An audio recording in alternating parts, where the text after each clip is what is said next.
and welcome back to my corner of the internet. I'm Gina, and for today's video, I wanted to jump into the world of small talk.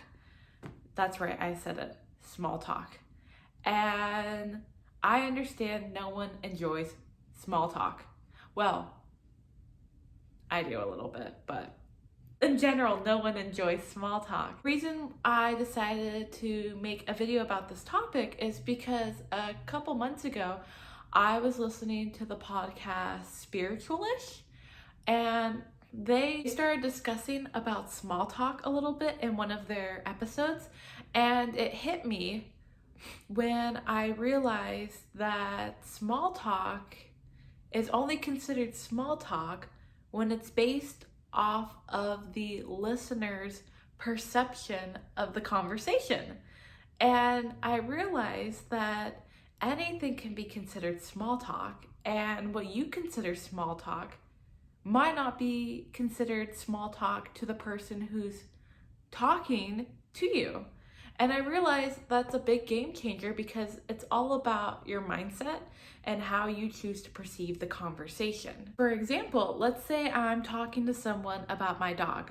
And for me, I genuinely enjoy talking about my dog. I love her to death. I want to brag about her and everything that she can do.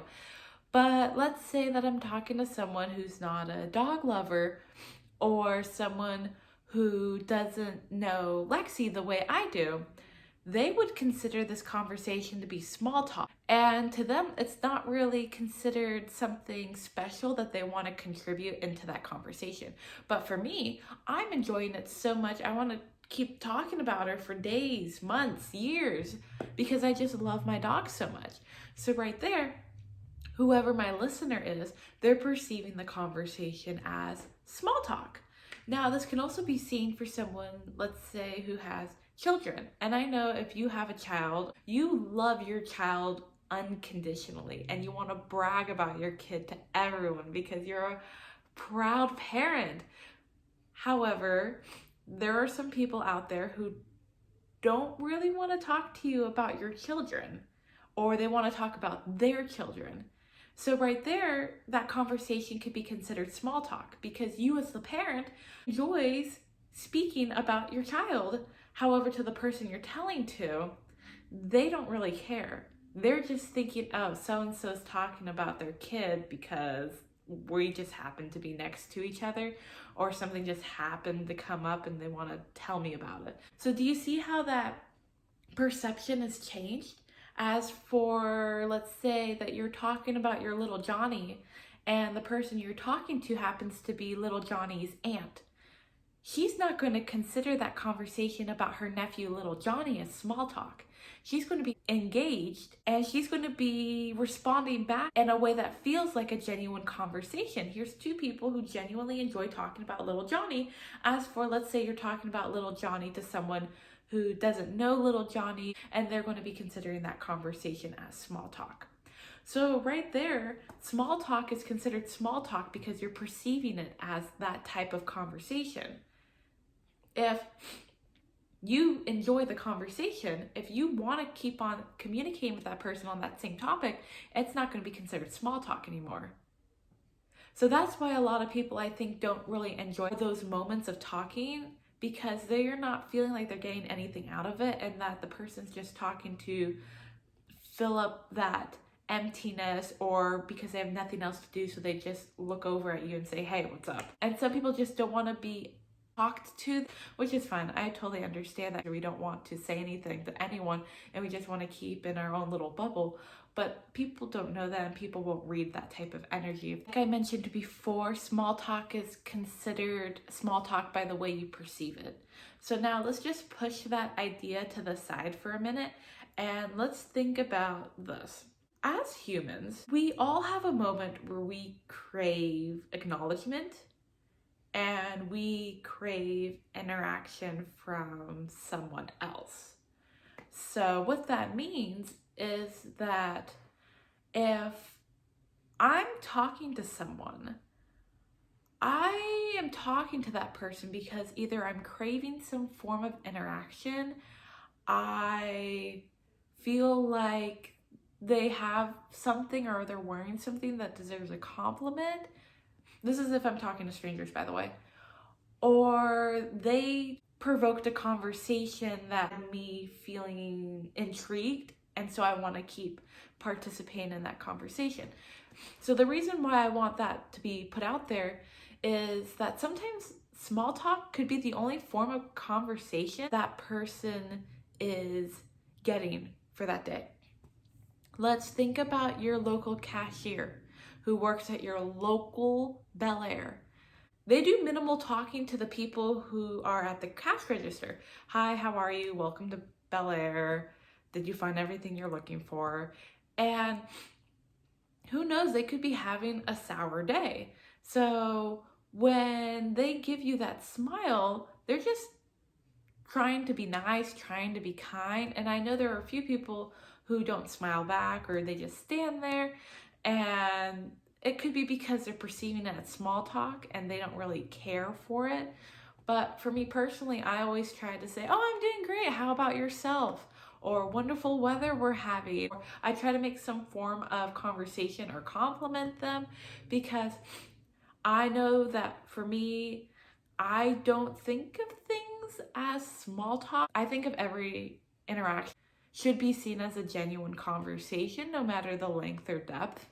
And that is why I genuinely feel like with a change of mindset and not perceiving every small length conversation as small talk, because you don't know what's going on in that person's day, and that maybe your smile would mean a lot to them.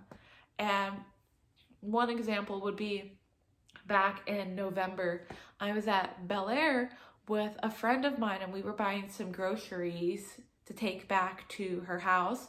And we were at the cash register, and the Bel Air by my house, we have the cash register and then we have a bag person. And I was wearing my UC Davis sweater. No, I do not go to UC Davis. Yes, I bought the sweater just for the colors. Yeah. And he read my sweater and we started talking about UC Davis, and he was telling me that a family member goes there, and I was telling him how an amazing school UC Davis is, and it's very, very credible in so many different aspects. And next thing you know, he asked me, he said, hey, would you like me to help you ladies push your cart to your car? And I said, oh yeah, sure, why not? Because then my friend and I don't have to push it. That little small form of conversation made him feel comfortable to take our cart filled with our groceries to our car, and that I felt a little bit comfortable allowing him to do that. Maybe that was the only form of genuine conversation he had that day. So that's why I personally believe that small talk is only considered small talk if you think it is. And that's why I genuinely try to go out of my way and compliment and talk to other people if they choose to start a conversation with me. I'm not someone who really starts the conversation, but if you are starting one with me, I will keep it going, because I feel like there's a reason why they're starting a little bit of a conversation with me.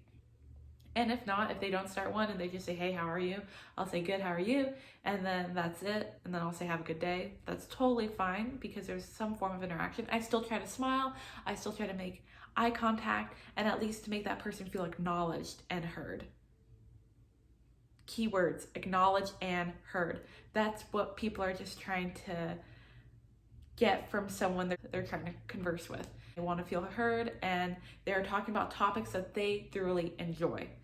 If you don't care for cars, why would you bring up the conversation about cars? You'd only bring up that conversation because you enjoy talking about cars.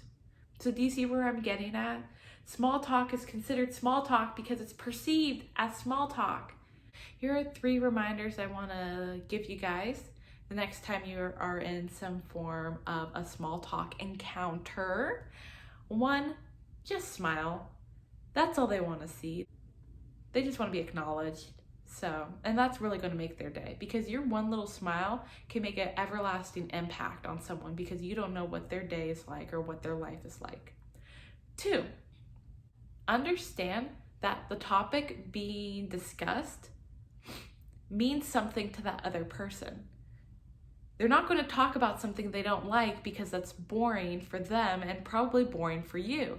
But if one side of the conversation thoroughly enjoys that topic, then the conversation is going to be somewhat exciting for the person discussing about it. Even if you don't really care for it, go back to reminder 1 and just smile and make sure that they feel acknowledged, because all they want to do is talk about what enlightens them.